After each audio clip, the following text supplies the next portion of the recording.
ponto mais profundo em terra firme de todo o planeta Terra nunca foi visto por olho humano nem por radar. Foi calculado. Em dezembro de 2019, um grupo de pesquisadores publicou um mapa, não de montanhas nem de rios, mas do que está escondido embaixo de 3 quilômetros de gelo lá no fundo da Antártida. E no meio desse mapa, uma fenda tão funda que os próprios pesquisadores levaram anos para acreditar no número.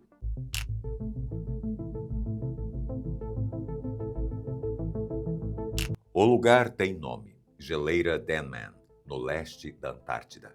Vista de satélite, ela parece uma língua branca de gelo avançando para o mar, nada que chame a atenção. Mas escavando na rocha lá embaixo, sob o gelo, existe um cânion estreito, como um vale apertado entre paredes altas, e o piso dele está a 3.500 metros abaixo do nível do mar. Para você ter uma ideia do tamanho disso, o ponto de terra exposta mais baixo do planeta é a margem do Mar Morto entre Israel e Jordânia, a cerca de 440 metros abaixo do nível do mar. Pois o fundo do cânion de Denman é umas 8 vezes mais fundo que isso. E, diferente do Mar Morto, ele não está à vista.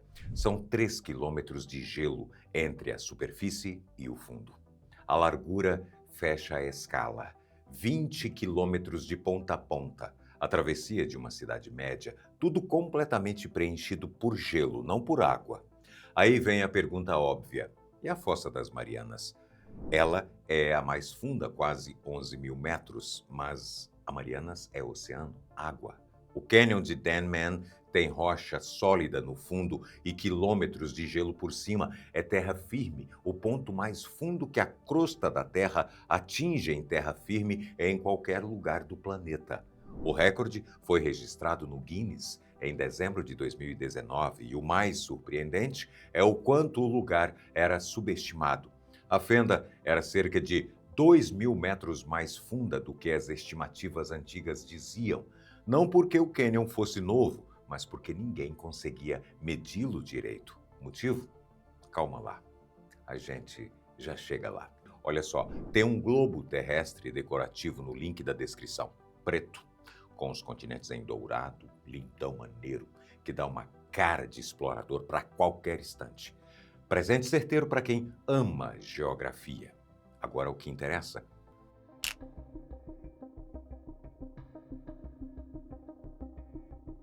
Durante décadas, os pesquisadores tentaram mapear o que está embaixo da Antártida com radar, um aparelho que enxerga através do gelo. O princípio é simples. Um avião emite ondas de rádio, elas atravessam o gelo, batem na rocha lá no fundo e voltam.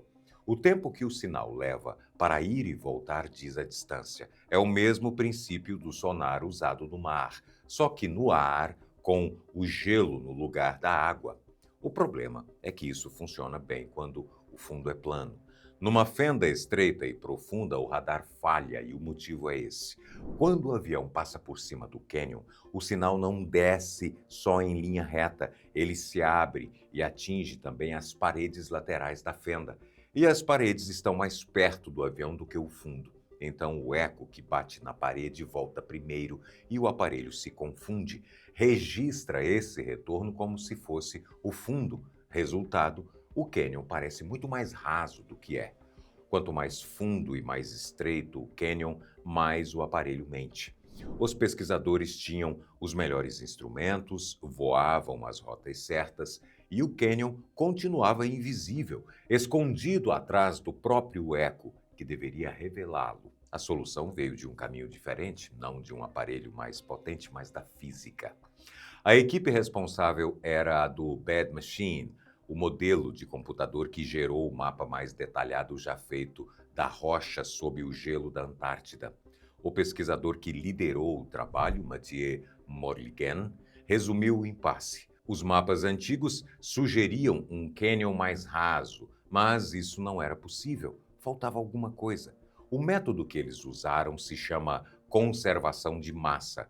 A lógica é esta: se você sabe quanto gelo entra no topo da fenda e com que velocidade esse gelo escorre para o mar, dá para calcular o tamanho da passagem que todo esse volume precisa para caber. A largura já era conhecida pelo radar, então a profundidade saiu da conta. É como descobrir o tamanho de um cano pelo volume de água que passa por dentro, sem precisar abri-lo. A velocidade do gelo veio de satélites, a espessura do radar nas áreas onde ele funcionava. A equipe juntou tudo num modelo e o resultado apontou que, para caber o volume de gelo que escorre por Denman numa fenda de 20 quilômetros de largura, o piso tinha que estar a 3.500 metros abaixo do nível do mar. Ninguém desceu, ninguém perfurou, ninguém viu. A profundidade foi deduzida e a dedução foi sólida o suficiente para virar recorde mundial.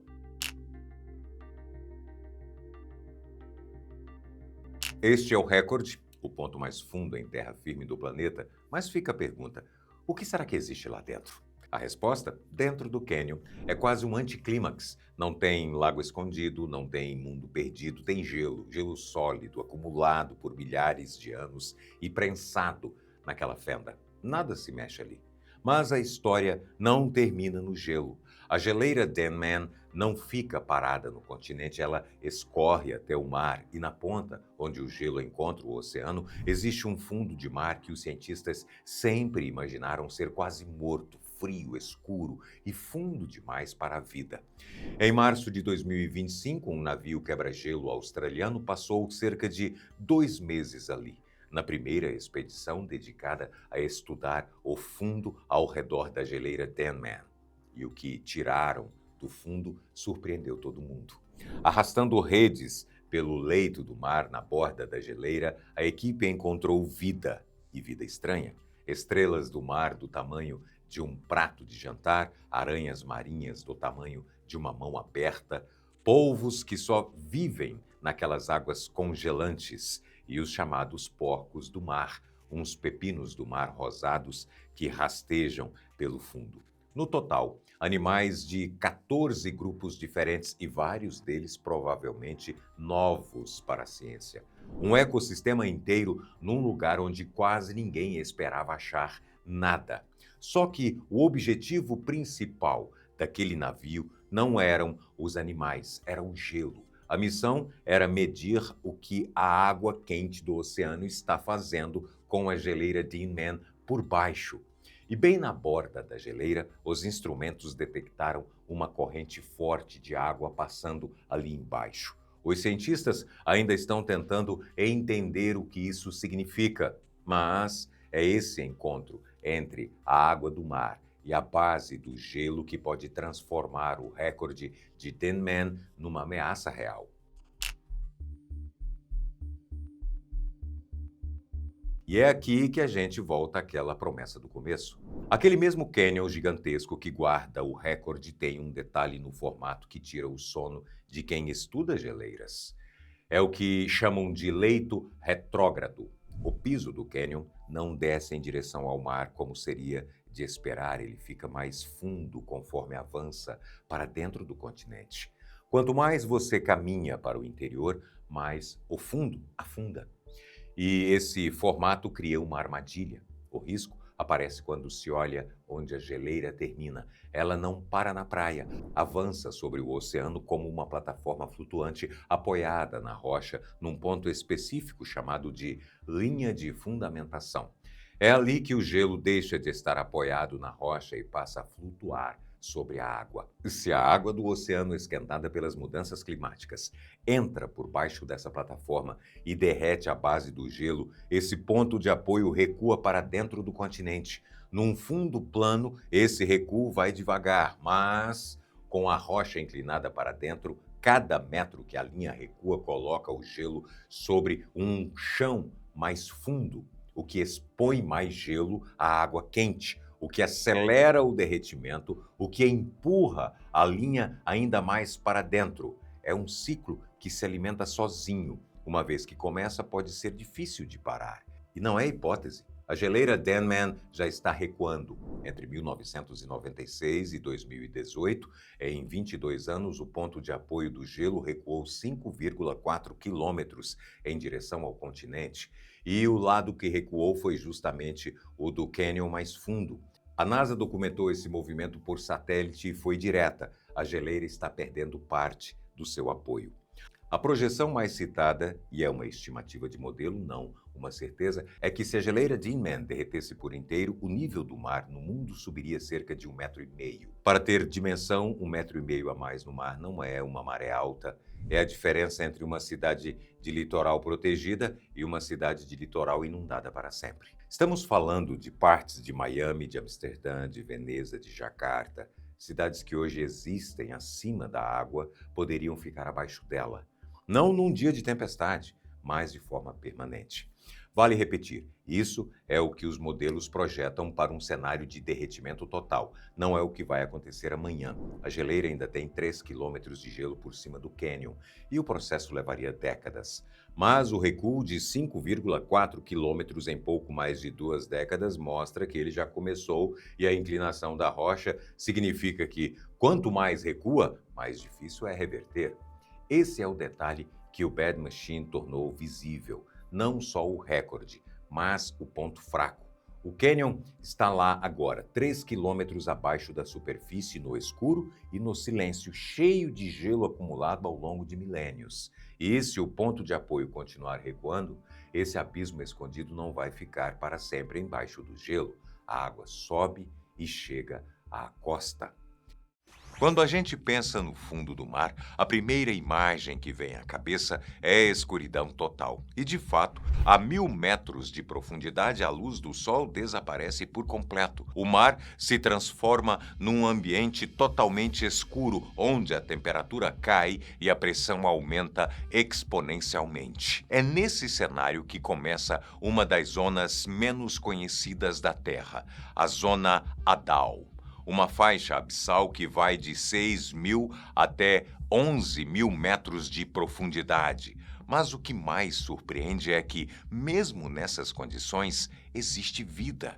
E não é pouca. Ali, os cientistas têm registrado formas de vida altamente adaptadas. Organismos que vivem em temperaturas próximas de zero, em águas ricas em metais dissolvidos ou até próximas de fontes hidrotermais, onde a água pode ultrapassar os 300 graus Celsius. São criaturas que brilham no escuro, se alimentam de compostos químicos como o enxofre e vivem sem qualquer contato com a luz solar. Entre os seres já catalogados nessa região estão peixes translúcidos, sem pigmentos e com olhos reduzidos ou ausentes, que navegam usando sensores de pressão e sinais químicos. Moluscos bioluminescentes que emitem flashes de luz azul para se comunicar ou despistar predadores. E bactérias extremófilas, que usam energia química e não solar como base para sustentar cadeias alimentares inteiras. Esses organismos nos mostram que a vida não precisa de sol para existir, basta haver energia. E nesse tipo de ecossistema pode ser a chave para entendermos a origem da vida na Terra e até a possibilidade de vida fora dela. Segundo o professor Paulo Iocchio, foi na própria Fossa das Marianas que pesquisadores encontraram o peixe em atividade na maior profundidade já registrada, a mais de 8.100 metros. Uma descoberta que quebra antigas teorias sobre os limites da vida sob pressão. A Fossa das Marianas é conhecida em inglês como Challenger Deep. Significa que é o ponto mais profundo conhecido na superfície da Terra. Para comparar, se colocássemos o Monte Everest, com seus 8.848 metros de altura, dentro da fossa, ainda sobrariam mais 2 quilômetros até o fundo. A Fossa das Marianas não pertence oficialmente a nenhum país, mas está localizada a cerca de 200 quilômetros de Guam, um território dos Estados Unidos que integra a administração das Ilhas Marianas. Por isso, embora esteja fora da zona econômica exclusiva de qualquer nação, a região acaba ficando sob influência norte-americana. Essa localização a torna especialmente estratégica. Está a pouco mais de 1.500 quilômetros do Japão, em uma área que escapa de regras claras de soberania. O resultado, um verdadeiro faroeste jurídico e diplomático nas profundezas do oceano. O interesse humano por esse abismo é antigo. A primeira medição da fossa foi feita em 1875, durante a expedição Challenger. Com equipamentos rudimentares, os pesquisadores registraram uma profundidade de 8.184 metros, um marco que abriu caminho para mais de um século de mistérios e exploração científica. Explorar esse ambiente hostil é um desafio técnico e humano. Ainda assim, algumas missões conseguiram feitos impressionantes. A primeira delas aconteceu em 1960, quando o batiscafo Trieste, da Marinha dos Estados Unidos, levou 2 homens até o ponto mais profundo da fossa. A descida durou quase 5 horas e, por conta da nuvem de sedimentos levantada, eles mal conseguiram ver o fundo. Ficaram apenas 20 minutos por lá. 50 anos depois, foi a vez de Hollywood descer às profundezas. O cineasta James Cameron, diretor de Titanic e Avatar, projetou o seu próprio submarino e mergulhou sozinho. Ao contrário da missão anterior, Cameron passou 3 horas no fundo, captando imagens inéditas e coletando amostras. Em 2019, o ex-oficial da Marinha Americana Victor Vescovo bateu o recorde. Chegou a quase 11.000 metros com um submersível de última geração. Mas, mesmo com esses avanços, o conhecimento ainda é raso. Mais de 80% dos oceanos seguem inexplorados e 91% das espécies marinhas ainda são desconhecidas. Isso significa que sabemos mais sobre Marte do que sobre o fundo do nosso próprio planeta. E mesmo ali, sob pressão extrema, os cientistas continuam encontrando vida. Entre os organismos identificados estão os xenofióforos, seres unicelulares gigantes, e os anfípodes, pequenos crustáceos que resistem às profundezas mais brutais da Terra. Só que os pesquisadores também encontraram outra coisa: microplásticos, embalagens e até resíduos radioativos. Nem o lugar mais profundo do planeta escapou da nossa presença, ou do nosso lixo, se você preferir. Além disso, essas descobertas não se limitam a novidades biológicas. Elas abrem caminho para pesquisas em biotecnologia, farmacologia e até exploração mineral. Mas a Fossa das Marianas não atrai só cientistas em busca de novas espécies ou pistas sobre a origem da vida. Cada vez mais ela desperta o interesse de governos e empresas, principalmente por causa do que pode estar escondido ali embaixo. A China é um dos países que está jogando pesado nessa corrida. Os chineses estão investindo bilhões em robôs submersíveis, tripulados e até bases permanentes no fundo do mar. Em 2025, firmaram acordos com as Ilhas Cook para explorar a zona econômica exclusiva do arquipélago. A ação gerou protestos nas Ilhas Cook e preocupou aliados com a Nova Zelândia, que não foi consultada. Analistas da Universidade Massey alertam que essa cooperação também tem um caráter estratégico e militar. Não é só ciência. No fundo do mar estão depósitos de nódulos polimetálicos, ricos em níquel, cobalto, manganês e terras raras, elementos essenciais para baterias, turbinas e tecnologias verdes. Boa parte do refino desses materiais já é controlada pela China. E o plano parece claro: garantir acesso aos recursos antes que os concorrentes cheguem lá. O que pouca gente sabe é que hoje mais de 95% de todo o tráfego de dados do planeta passa por cabos submarinos.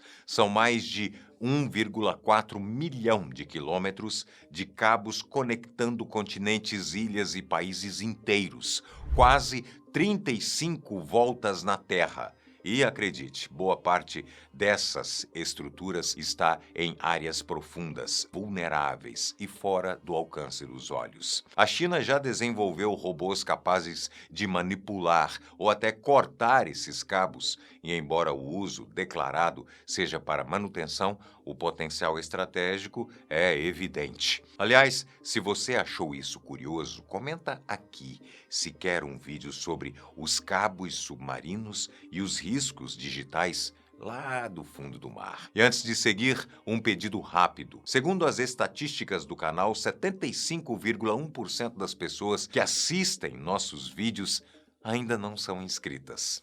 Ou seja, é um número pra lá de alto. A gente está prestes a bater 10 milhões de inscritos e isso só acontece com a sua ajuda. Então, se você curte esse tipo de conteúdo investigativo, já se inscreve aqui e ativa o sininho. Agora sim, voltando ao fundo do mar. Oficialmente, então, a tecnologia seria usada para manutenção, mas numa crise pode virar sim uma ferramenta estratégica de dissuasão militar. Com esses movimentos, a China não está apenas explorando, está construindo infraestrutura para controlar o fundo do mar. E em um cenário sem regras claras, quem chegar primeiro pode acabar ditando as normas. E claro, os Estados Unidos não está parado. Em abril de 2025, o governo americano assinou um decreto que autoriza a exploração mineral em águas internacionais fora da jurisdição americana direta. A ideia é clara: reduzir a dependência de insumos críticos vindos do exterior e criar uma cadeia de suprimentos soberana para setores estratégicos como energia limpa, inteligência artificial e defesa. Com isso, empresas privadas retomaram licenças antigas e voltaram a investir pesado no fundo do mar. A Lockheed Martin, gigante do setor de defesa, reativou autorizações que tinha desde os anos 80. Outras companhias, como a The Metals Company e a Impossible Metals, já estão em fase avançada de testes com robôs mineradores. Esse movimento tem apoio do governo, que enxerga a mineração submarina como uma alternativa concreta para garantir competitividade tecnológica e segurança nacional nas próximas décadas. Mas os Estados Unidos não estão sozinhos nessa. Japão, Noruega e outros aliados também pressionam para acelerar a exploração, enquanto França e Alemanha pedem cautela.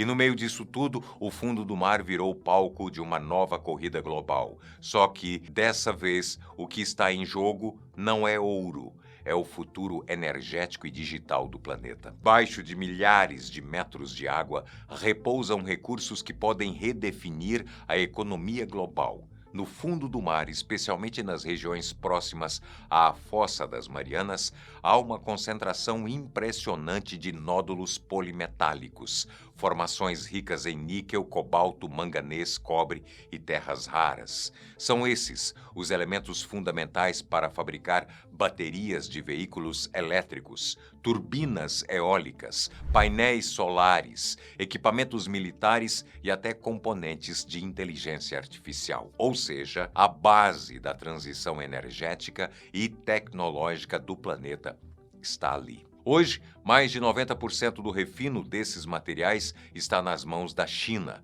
o que gerou um alerta vermelho nos Estados Unidos e entre seus aliados. A resposta? Acelerar a busca por fontes alternativas, mesmo que estejam escondidas no fundo do oceano. Foi nesse contexto que os minérios submarinos passaram a ser chamados de ouro azul. A expressão faz alusão à riqueza estratégica oculta nas profundezas e à nova disputa global para controlá-la. Assim como no século XIX, quando a corrida do ouro impulsionou colonizações, guerras e a expansão de impérios, a mineração no leito oceânico pode desencadear uma nova era de disputas. A diferença? Agora, em vez de picaretas e cavalos, os protagonistas são robôs submersíveis, megacorporações e superpotências globais.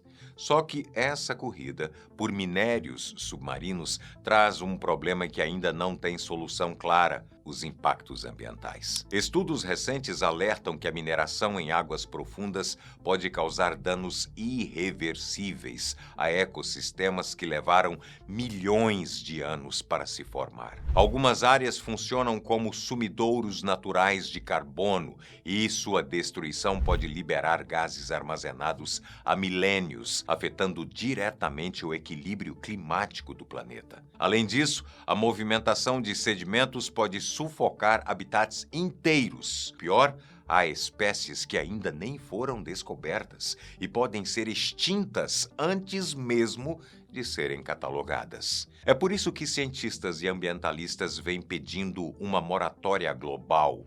Empresas como Google, BMW e Samsung, além de mais de 30 países, já se posicionaram contra a mineração em larga escala até que se compreenda melhor os riscos envolvidos. Só que, enquanto isso, as máquinas continuam descendo.